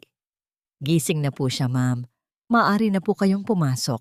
Pumasok si Lira nang may mabibigat na hakbang. Nakita niya si Aris na nakasandal sa mga unan. Ang kanyang balikat at braso ay balot ng makapal na benda. Mukha siyang payat at ang kanyang mga mata ay tila nawalan na ng dating ningning. Nang magtama ang kanilang mga mata, mabilis na yumuko si Aris, tila hindi kayang tignan ang liwanag na dala ni Lira. Lira, salamat sa pagbisita. Ang mahinang wika ni Aris. Ang kanyang boses ay tila isang tuyong dahon na hinihipan ng hangin. Balita ko, maayos na ang paglilinis sa mansyon. Patawarin mo ako kung naging bahagi ako ng pagkasira nito. Ang mga pader ay pwedeng muling pinturahan, Aris. Ang mga gamit ay pwedeng muling bilhin. Ang kalmadong tugon ni Lira habang nauupo sa gilid ng kama. Pero narito ako hindi para pag-usapan ng bahay. Narito ako para magpaalam. Nanlaki ang mga mata ni Aris at isang bakas ng takot ang sumilay sa kanyang mukha. Magpaalam? Aalis ka ba? Hindi ako ang aalis, Aris. Ikaw, ang direktang sagot ni Lira. Kinausap ko na ang mga doktor. Kapag lumabas ka rito, may nakaayos ng tiket para sa'yo patungong ibang bansa. May maliit na trabahong naghihintay sa'yo sa kumpanya ng isang kaibigan ni Don Teodoro. Kailangan mong hanapin ang sarili mo, Aris. Kailangan mong matutunan kung paano maging isang lalaking may paninindigan, malayo sa laso ng nakaraan natin. Umiyak si Aris. Isang iyak ng isang lalaking natalo sa sarili niyang laro. Bakit mo pa ito ginagawa para sa akin, Lira? Pagkatapos ng lahat ng ginawa ko sa'yo. Dahil kung hahayaan kitang mabulok dito sa galit at hiya, hindi ako magiging iba kay Adriana. Ang marahang tugon ni Lira. Ginagawa ko ito para sa sarili ko, Aris. Para kapag natulog ako sa gabi, Alam kong wala na akong utang na loob o puot na dinadala. Malaya na ako at gusto kong maging malaya ka na rin. Lumabas si Lira ng ospital at nagtungo sa kanilang pansamantalang tirahan, isang maliit na bahay malapit sa Laguna Lake. Pagpasok niya, sinalubong siya ng amoy ng ginataang tulingan. Nakita niya si Nanay Belen na abala sa kusina, maingat na naghihiwa ng sili. Ang matanda ay tila mas payapa na ngayon, bagamat may bakas pa rin ng lungkot sa bawat kilos nito. Lira, anak, halika na. Mainit pa ang kanin. Ang malambing na tawag ng kanyang ina. Naupo ang mag-ina sa isang maliit na lamesang kahoy. Ang tunog ng mga kutsara at tinidor na tumatama sa plato ay ang tanging musika sa loob ng bahay. Isang simpleng hapunan, walang mamahaling alahas, walang malaking mansyon, ngunit ang bawat subo ay may kasamang katotohanan. Patawarin mo ako, Lira, kung naging huli ang lahat bago ko nalaman ang tunay mong halaga. Ang basag na tinig ni Nanay Belen habang iniaabot ang isang piraso ng isda sa plato ni Lira. Dahan-dahang hinawakan ni Lira ang kamay ng kanyang ina. Ang mga kulubot sa palad nito ay tila isang mapa ng lahat ng pagkakamali at pagsisisi ng nakaraan. Nay, ang pagpapatawad ay hindi isang mabilis na proseso, pero handa akong magsimula. Ngayong gabi, sapat na sa akin na magkasama tayong kumakain ng walang itinatagong lihim. Isang malakas na hangin ang umihip mula sa lawa, nagdadala ng amoy ng sariwang tubig at pag-asa. Sa gitna ng katahimikan, naramdaman ni Lira ang dahan-dahang paghilom ng kanyang sariling puso. Ang bawat tibok nito ay hindi na nagdadala ng pait, kundi ng isang pangako ng isang bukas na siya na ang may kontrol. Habang nagliligpit sila ng mesa, nakita ni Lira ang isang sobrang iniwan sa ibabaw ng cabinet. Isang sulat mula kay Aris na ibinigay ng nurse bago siya umalis. Sa loob nito ay ang kanyang lumang engagement ring at isang maikling mensahe. Sana sa susunod nating pagkikita, karapat-dapat na akong tumingin sa iyong mga mata. Paalam, Lira. Dahan-dahang inilagay ni Lira ang sulat sa isang kahon at itinago ito sa ilalim ng mga lumang kagamitan. Hindi na niya kailangan ang singsing na yon para malaman ang kanyang halaga. Ang tunay na hiyas ay ang babaeng nakikita niya sa salamin. Isang babaeng matapang, malaya, at handa nang magmahal muli, simula sa sarili niya. Bakit kung kailan mo tinanggap na mag-isa ka na lang, doon mo mas nararamdaman na hindi ka kailanman naging kulang? At ano ang naghihintay sa dulo ng kalsadang ikaw na mismo ang gumagawa? Ang pinakamatamis na paghihiganti ay hindi ang pagganti ng masama sa iyong kapwa, kundi ang pagpapakita sa mundo na sa kabila ng lahat ng basura, kaya mong mamukadkad na parang isang naggagandahang bulaklak. Ang sikat ng araw sa umagang ito ay tila may dalang kakaibang ginto. Nakatayo si Lira sa tapat ng kanyang bagong flagship restaurant sa gitna ng bayan ng Laguna. Hindi na ito ang maliit na karinderya na gawa sa kawayan. Ito ay isang malaki at eleganteng gusali na pinaghalong moderno at tradisyonal na disenyo. Ang karatula sa itaas ay nagniningning, Lira's Heritage, pagkaing may puso. Ang bango ng sariwang pandan at bagong lutong kanin ay humahalo sa amoy ng mga bulaklak ng jasmine na nakapalibot sa entrance. Nakasuot si Lira ng isang pasadyang modernong Filipiniana na kulay cream. Ang kanyang muka ay maaliwalas at ang bawat kilos niya ay puno ng grasya. Wala na ang kaba sa kanyang dibdib. Wala na ang mga anino ng nakaraan na dati ay humihila sa kanyang mga paa. Ate Lira, handa na po ang lahat. Ang mga VIP guests ay nagsisimula na pong dumating. Masayang balita ni Maya na ngayon ay isa na sa kanyang mga head managers. Salamat, Maya. Siguraduhin nating bawat panauhin ay makakaramdam ng init ng isang tunay na tahanan. Ang nakangiting sagot ni Lira. Sa isang sulok ng restaurant, nakaupo si Nanay Belen at Lola Isay. Ang dalawang matanda ay masayang nag-uusap, hawak ang kani-kanilang baso ng sariwang juice. Ang mga kulubot sa mukha ni Nanay Belen ay tila nabura ng tunay na katahimikan ng isip, habang si Lola Isay naman ay puno ng pagmamalaki habang pinapanood ang babaeng itinuring niyang sariling apo. Tignan mo ang anak mo, Belen. Isang reyna sa sarili niyang kaharian, bulong ni Lola Isay. O Isay, at masaya ako dahil hindi niya kailangan ng hari para maging ganap ang kanyang korona. Tugon ni Nanay Belen ng may pagsisisi ngunit may kasamang malalim na pagtanggap. Lumapit si Don Teodoro kay Lira, may hawak na baso ng champagne para sa isang toast. Para sa pinakamatapang na negosyanteng nakilala ko, Lira, naway maging inspirasyon ka ng bawat babaeng nawalan ng pag-asa. Salamat po, Don Teodoro. Kung hindi dahil sa inyong paniniwala, baka nananatili pa rin akong nakatago sa dilim. Ang mapagpakumbabang sagot ni Lira.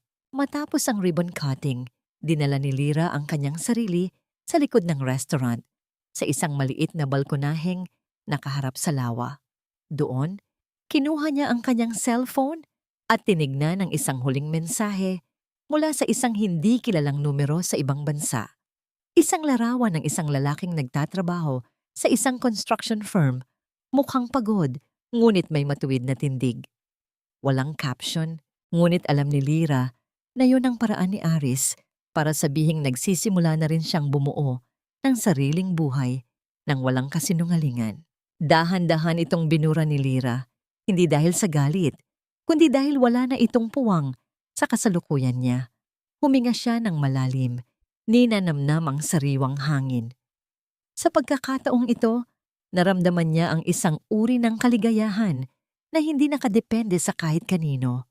Ang kanyang tagumpay ay hindi lamang tungkol sa pera o sa laki ng kanyang restaurant.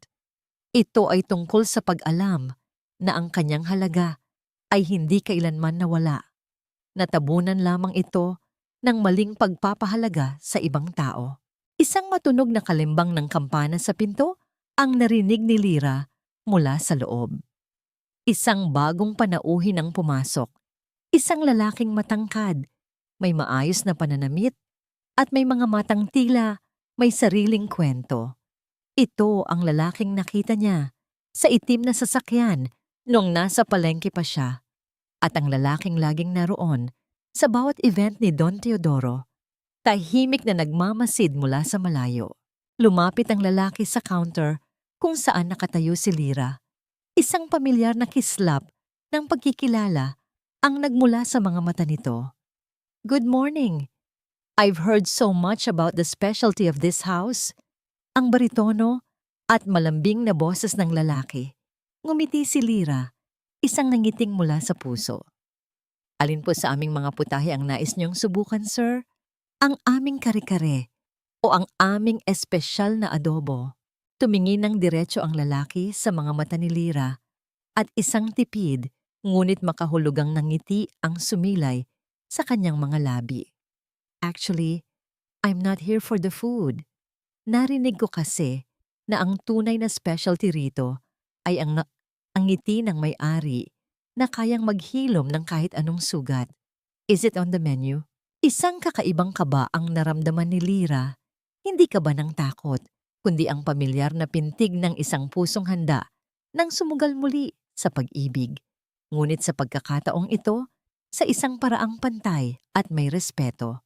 Bakit kung kailan natapos na ang lahat ng bagyo, doon naman magpapadala ang tadhana ng isang bagong liwanag? At handa ka na bang buksan ang iyong puso sa isang taong hindi ka kailanman ituturing na isang opsyon lamang? Ang pag-ibig ay hindi pala isang kulungan kung saan kailangan mong isakripisyo ang iyong buong pagkatao para lamang manatili ang iba. Ang tunay na pag-ibig ay ang malayang pagpili na manatili habang kapwa kayo lumalago sa liwanag ng katotohanan. Lumipas ang mga buwan na tila mga pahina ng isang aklat na dahan-dahang natatapos at ang bawat kabanata ay nag-iwan ng aral na nakaukit na sa kaluluwa ni Lira. Ang mansyong dati ay naging saksi sa kanyang pagluha ay muli nang nabuo.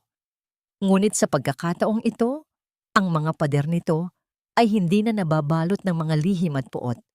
Ang bango ng mga sariwang bulaklak at ang tunog ng masayang tawanan sa hapagkainan ang pumalit sa dating bigat ng atmosfera. Isang hapon, habang ang araw ay dahan-dahang lumulubog sa abot-tanaw ng Laguna Lake, naupo si Lyra sa kanyang paboritong tumba-tumba sa balkonahe. Sa kanyang tabi, si Nanay Belen ay mahinahong nagganchilyo. Ang bawat galaw ng mga kamay nito ay puno ng katahimikan. Ang kanilang ugnayan ay hindi na tulad ng dati, na puno ng pilit na utang na loob. Ito ay isang relasyong binuo mula sa mga abo ng pagkakamali at dahan-dahang hinilom ng pag-unawa. Napatawad na ba ni Lyra ang lahat? Ang sagot ay matatagpuan sa payapang hitsura ng kanyang muka. Napatawad na niya ang kanyang ina, hindi dahil sa kailangang gawin iyon ng isang anak, kundi dahil mas pinili niyang palayain ang sarili mula sa bigat ng galit. Napatawad na rin niya si Aris, ang lalaking minsan ay naging mundo niya. Sa bawat balita na natatanggap niya mula sa malayo na si Aris ay nagtatrabaho ng matino at unti-unting bumubuo ng sariling dangal, nararamdaman ni Lyra ang isang uri ng ligaya na walang halong pagnanais na bumalik sa dati. Lyra, anak, ang mahinang tawag ni Nanay Belen habang itinitigil ang kanyang paggawa. Salamat, dahil binigyan mo ako ng pagkakataong makita ang tunay mong liwanag bago man lang ako tuluyang tumanda. Ngumiti si Lyra at hinawakan ang kamay ng kanyang ina. Nay, ang kahapon ay tapos na. Ang mahalaga ay ang bawat gising natin ngayon na may kasamang katotohanan. Hindi rin kinalimutan ni Lyra si Adriana. Bagamat nasa loob ito ng pasilidad, sinisigurado ni Lyra na hindi ito nagkukulang sa pangangailangan. Ito ang huling hantungan ng kanyang hustisya, ang hindi maging masama sa gitna ng kasamaan ng iba. Ang karma ni Adriana ay ang mabuhay sa isang mundong walang kulay, habang pinapanood mula sa malayo ang tagumpay ng taong pilit niyang sinira. Sa gitna ng katahimikan, narinig ang tunog ng gate na bumubukas. Isang pamilyar na sasakyan ang pumasok sa driveway.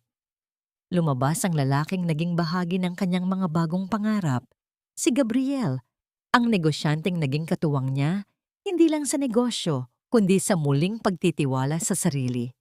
May dala itong isang basket ng mga sariwang prutas at isang maliit na bungkos ng mga puting rosas. Handa ka na ba para sa ating dinner meeting, Lyra?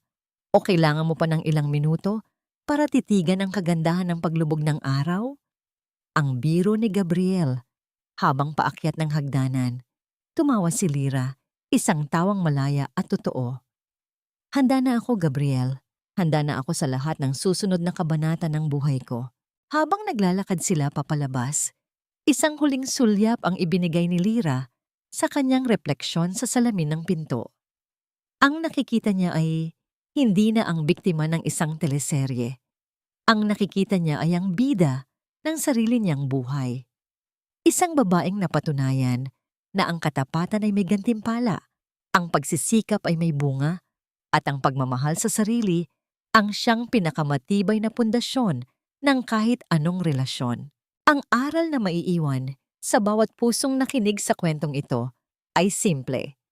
Ang bagyo ay dumarating hindi para sirain tayo, kundi para linisin ang ating landas mula sa mga taong hindi nararapat sumama sa ating paglalakbay.